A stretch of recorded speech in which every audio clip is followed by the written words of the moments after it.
আমাদের কোথায় নিয়ে যাচ্ছ হরেন হোপ? মহামান্য বাদশার ফরমানে অখুনাতুনের দরবারে। প্রস্তুত রয়েছে জনাব হরেন হোপ। চলো রওনা হও।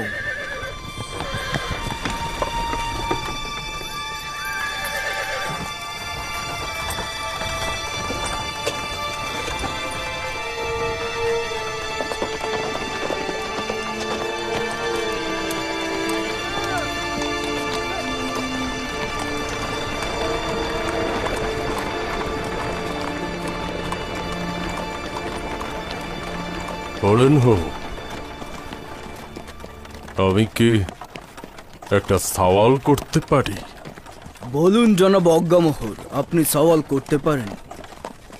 আমাদের আমেন হতে বা তোমাদের ভাষায় অখুনাতুন আমাদের কেন তলব করেছে জানতে পারি? বিচার কার্য শুনানির জন্য শহরের কিছু গণ্যমান্য ব্যক্তির সম্মুখে আপনাদের জিজ্ঞাসাবাদ করবে। জনগণের মধ্যে প্রচলিত ছিল যে আমুন কথা বলতে পারত এবং জীবিত ছিল, শুধুমাত্র পাথরের মূর্তি ছিল না। অখুনাতুন হয়তো আপনাদের এই বিষয়ে সওয়াল করবে। আমি অখুনাতুনের সওয়ালের জবাব অবশ্যই দেব, কিন্তু তুমি তো আমাদের বন্ধু ছিলে, তাই না? এবং আমাদের এই সহযোগিতায় তুমি মিশরের প্রধান সেনাপতি হয়েছ। কেন আমাদের একাকী ফেলে রেখেছিলে?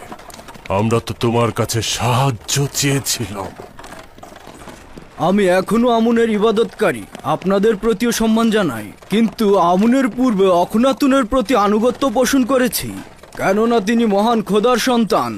সুতরাং তিনি অর্ধ খোদা পদমর্যাদার অধিকারী। একই সাথে তিনি আমার এবং মিশরের সকল মানুষের বাদশাহ। আমার দিল চায় আপনাদের জন্য কিছু করতে, কিন্তু আমি অপারগ। আচ্ছা, জানো আমাদের কে বিচার কার্য করতে চায়? ধারণা করছি জনাব ইউজারসিফ। ইউজারসিফ কি এখন আমাদের পিছনে লেগে আছে? সে কি কখনোই আমাদের একা থাকতে দেবে না?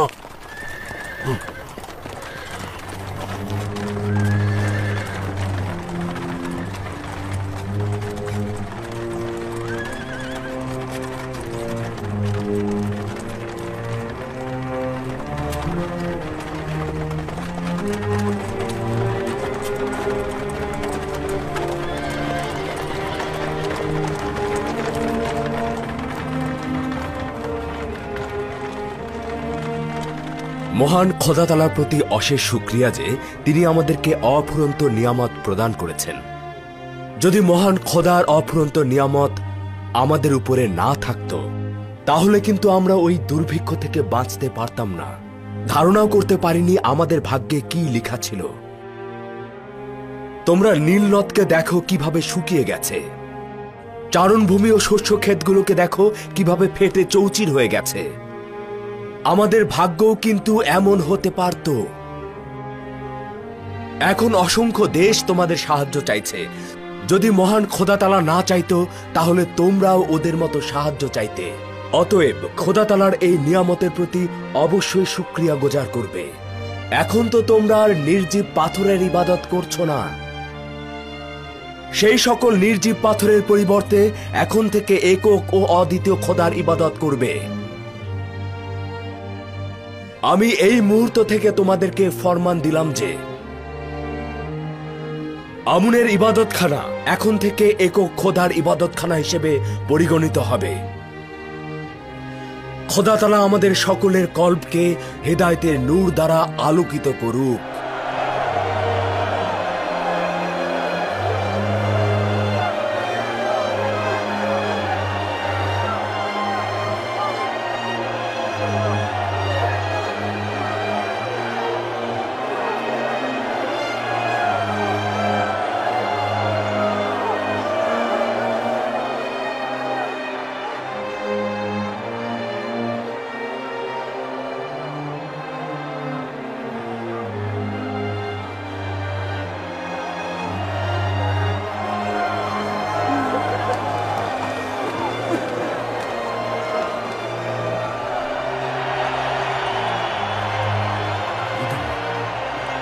জনাব হুদামুন।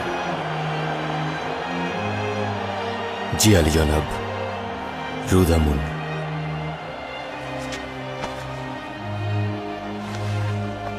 এতদিন কোথায় ছিলেন? হোডেনহোবের সাথী হিসেবে উত্তর সীমান্তের প্রতিবেশী দেশগুলোর সাথে যুদ্ধে ছিলাম। এখন থেকে সবসময় আমার কিনারায় থাকবেন।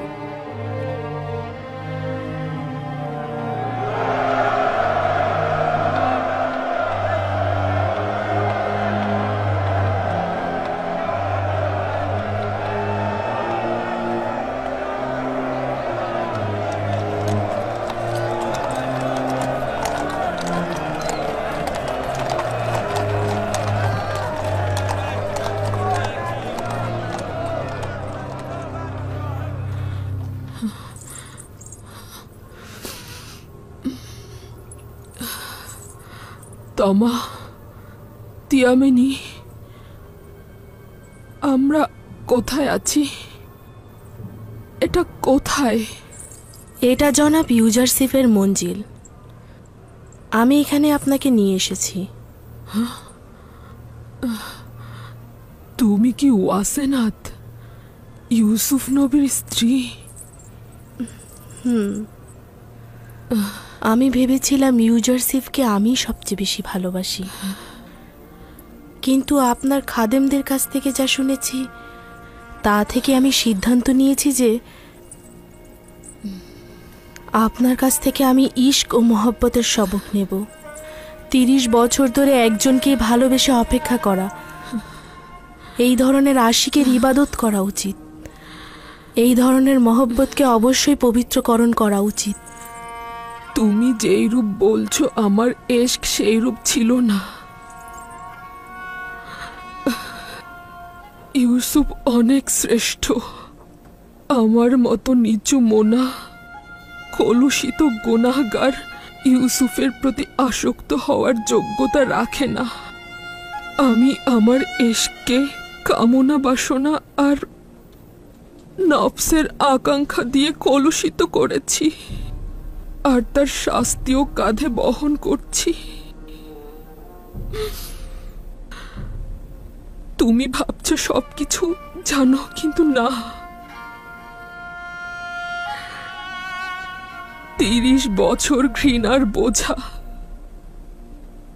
30 বছর ব্যঙ্গ বিদ্রুপ শুনেছি, অপমানিত হয়েছি, 30 বছর চোখের জল ঝরিয়েছি,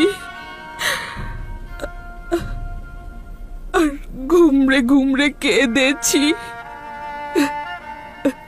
30 বছর অলিতে গলিতে ঘুরে বেরিয়েছি, 30 বছর ধরে ছুটে চলেছি, কিন্তু মাকসাদে পৌঁছাতে পারিনি। ক্ষণিক সময়ের জন্য আমি আপনার সঙ্গে রয়েছি, যার কারণেই জানাটা স্বল্প। আমি শুধু আপনার খাদেমদের কাছ থেকেই শুনেছি মাত্র। যদি আপনার সম্পর্কে নাও জানি এবং আপনার উপর দিয়ে যে ঝড় বয়ে গেছে সেই সম্বন্ধে অবগত না হলে আপত্তি নেই। আমার এইটা জানা উচিত ইউসুফ কেন বেখবর ছিল। সে এই সওয়ালের জবাব দিতে বাধ্য। না, তোমার খোদার কসম, তার সাথে এভাবে কথা বলো না। কিছুটা ধৈর্য ধরুন, আমি এখনই ফিরে আসছি। জনাব ইউজারসিফ কোথায়?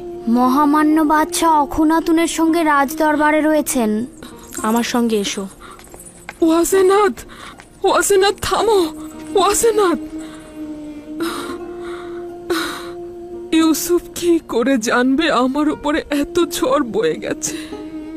সে তো সকলের দুশ্চিন্তার সঙ্গী। সে জনগণের কষ্ট মোচনের জন্য সদা ব্যস্ত। কি করে জুলেখার কথা চিন্তা করবে? শুনেছি আপনি যখন ইবাদতখানায় থাকতেন তখন আমুন মানুষের সঙ্গে কথা বলতো, আর যখন থাকতেন না তখন আমুন নীরব থাকত। আপনি নিজে কি বিশ্বাস করেন যে তুচ্ছ অবস্থায় আমুনকে খাদেমদের দ্বারা লুকানো হয়েছিল সেই আমুন কথা বলতে পারে? সাধারণ মানুষকে ওহির দোহাই দিয়ে ধোঁকা দেয়া যায়, কিন্তু জনাব ইউজারসিফকে ধোঁকা দেয়া সম্ভব নয়। হাকিকত হচ্ছে আমুনের কাছাকাছি একটা জানালা দিয়ে কণ্ঠ পরিবর্তন করে মানুষের সঙ্গে কথা বলতাম। শব্দগুলো ইবাদতখানার প্রতিধ্বনি হয়ে মানুষের কাছে পৌঁছত। মানুষ ভাবত আমুন কথা বলছে। আমুন। অজ্ঞামোহর, আপনি একজন চালাক প্রকৃতির লোক। কেন এই উপলব্ধি ও অনুভূতিগুলো মানুষের সাহায্যে কাজে লাগাননি? একটি মিথ্যে বিষয় বারবার বলায় ধীরে ধীরে সেটি সত্য হিসেবে মেনে নেওয়া হয়, আর আমরাও আমুনকে খোদা হিসেবে কল্পনা করি। মিষ্টি মধুর দুনিয়ায় মানুষের আহম্মকি মূর্খতা খুব বেশি প্ররোচনা ছিল। জনগণ এগুলোই চেয়েছে, আর আমরাও নিজেদের লাভের জন্য এগুলো লুফে নিয়েছি। আর এগুলো করতে করতে আস্তে আস্তে আমুনকে মহান খোদার স্বরূপ তৈরি করেছি। তোমরা জনগণের সামনে বারবার মিথ্যে উপস্থাপন করে জনগণকে বোকা বানিয়েছ। জনগণ কিন্তু বোকা নয়, তোমরা হাকিকতকে গোপন করেছ, ফলে জনগণ মিথ্যের মাঝে হাকিকত খুঁজেছে। তোমরা হক এবং বাতিলকে একসঙ্গে তাদের সামনে উপস্থাপন করো, তারপর দেখো জনগণ কোনটি গ্রহণ করে।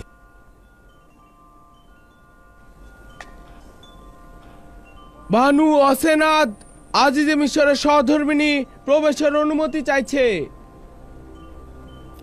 প্রবেশ করতে বলো। বানু অসেনাতের অনুমতির প্রয়োজন নেই।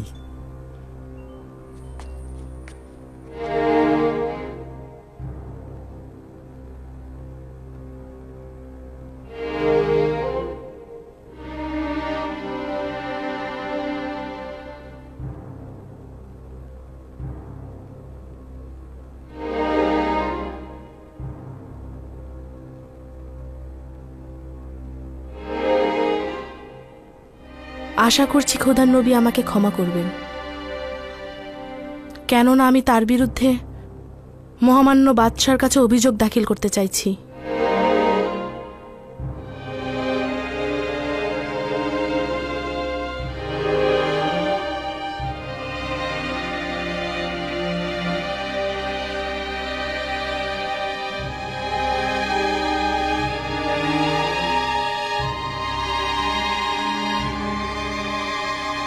ওয়াসেনাত, আজ খাদেমদের বিচার কার্য ও শুনানি চলছে। আমার বিচার না হয় অন্যদিন রাখো। আমার তাড়া রয়েছে, সবুর করতে পারবো না। খাদেমগণদের শুনানি পরে হবে। তুমি বলো অসেনাত। আমি জানতে চাই, আজই যে মিশর জনাব ইউজারসিফ মিশরের জনগণের নাজাত দানকারী, তিনি মিশরের জনগণের দুঃখ কষ্ট নাজাত দিয়েছেন, তাহলে কেন ভবঘুরে বৃদ্ধার হাল হাকিকত সম্পর্কে আপনি বেখবর?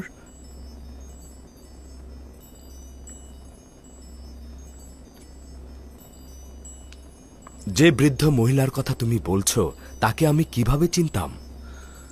সেই বৃদ্ধ মহিলা তো আমার খোয়াবে ও জেহানে মশগুল ছিল। তুমি নিজেই তার সাক্ষী ছিলে।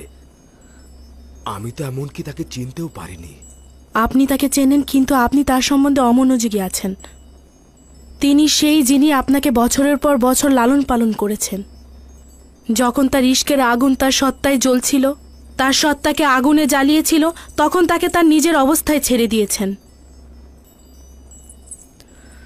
তিনিই হলেন জুলেখা।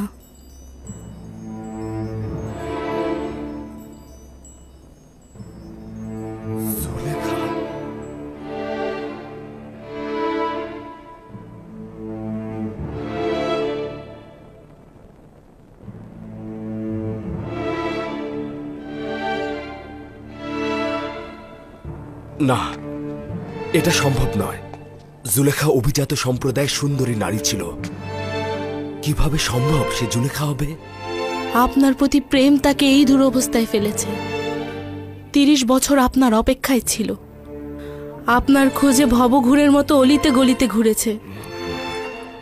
তার সকল সত্তার জীবন, যৌবন, সৌন্দর্য আপনার নামে উৎসর্গ করেছে, আর আপনি কিনা তার প্রতি গাফেল ছিলেন। আসলে তুমি যা বলছো তা পুরোপুরি সঠিক নয়। সকল হাকিকত এটা নয়। মহামান্য বাদশাহ 12 বছর পূর্বে আমাকে জেলখানা থেকে আজাদ করেছিল। পুতিফার ও জুলেখা আমাকে মিথ্যা আঞ্জাম দিয়ে জেলখানায় পাঠিয়েছিল। আমরা সাক্ষী ছিলাম। জুলেখা ইউজারসিফের উপর মিথ্যা দুর্নাম দিয়ে 12 বছর কারাগারে নিক্ষেপ করেছিল। তার সাথে যে অপরাধ হয়েছে সেটি কোনোভাবেই ক্ষমার যোগ্য নয়। সে সময় সকলেই তাদের দোষ স্বীকার করেছিল এবং ইউজারসিফ নির্দোষ ছিলেন তার সাক্ষ্য দিয়েছিল। আমি যখন জেলখানা থেকে আজাদ হলাম তখন তার সঙ্গে কি করেছি? কিছুই করিনি। আমি জুলেখা বা তার স্বামীর উপর কোনরূপ প্রতিশোধ নেইনি, সেই কারণে তাদের খোদা তাআলার উপর শুকরিয়া থাকা উচিত। আমার পক্ষে এটা কি করে জানা সম্ভব যে মিশরের দ্বিতীয় শক্তিশালী নারী তার শান সংকট ধন সম্পদ হারিয়ে রাস্তা রাস্তা ভিখারির মতো ঘুরে বেড়াচ্ছে? সে ক্ষমতার শীর্ষবিন্দু থেকে ভূপাতিত হয়েছে। তিনি অমায়িক হৃদয়ের মানুষ হয়েছেন। তুমিও তো জানো যে আমি অমায়িক হৃদয়ের মানুষকে কতটা পছন্দ করি। এই বৃদ্ধা নারী ও অসহায় চেহারা আমাকে কতটা কষ্ট দিয়েছে। আমি তো তার আকাঙ্ক্ষা পূরণের জন্য প্রস্তুত হয়ে রয়েছি।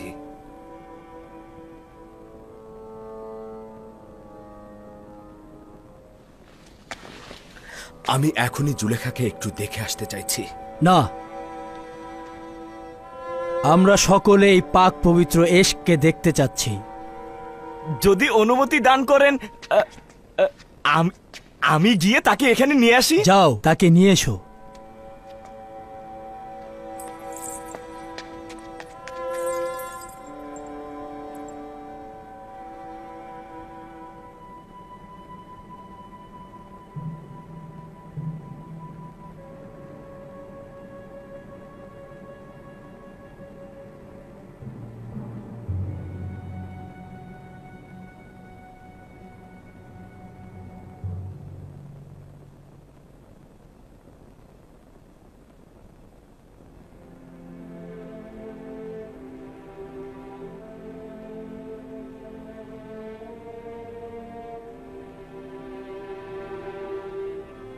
মহান খোদা তাআলা বলেছেন, জুলেখা প্রচুর কষ্ট করেছে এবং নিজের ভুলগুলো শুধরে নিয়েছে।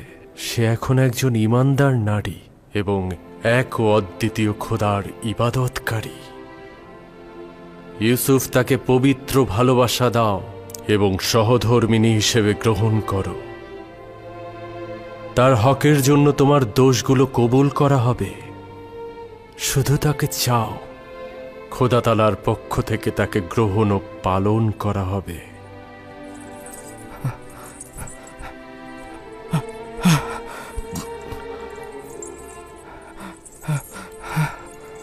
হে খোদার নবী, নতুন কোনো পয়গাম? আজব ফরমান ছিল। আদেশ এসেছে জুলেখার প্রতি সহমর্মী হতে, তাকে সহধর্মিণী হিসেবে নির্বাচন করতে।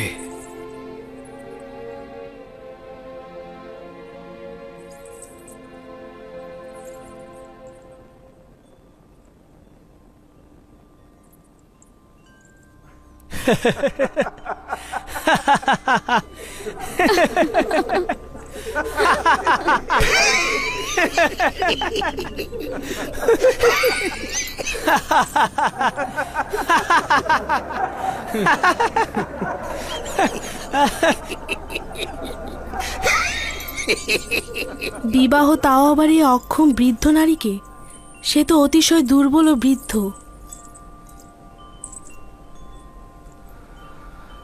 একক ও অদ্বিতীয় খোদার ফরমান এটাই, এই বৃদ্ধ মহিলাকে আমি বিয়ে করব। তোমার মতাতে রূপবান স্ত্রী থাকতে কি আর কোন স্ত্রীর দরকার আছে?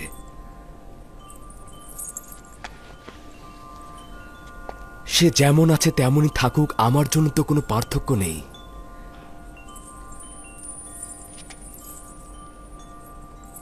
আমি খোদা তাআলার পয়গম্বরের কাছে কৃতজ্ঞতা জানাচ্ছি। যদি জুলেখা সুন্দরী ও অপরূপ হতো, আমি পয়গম্বরের ফরমানের প্রতি অনুগত্য পোষণ করতাম।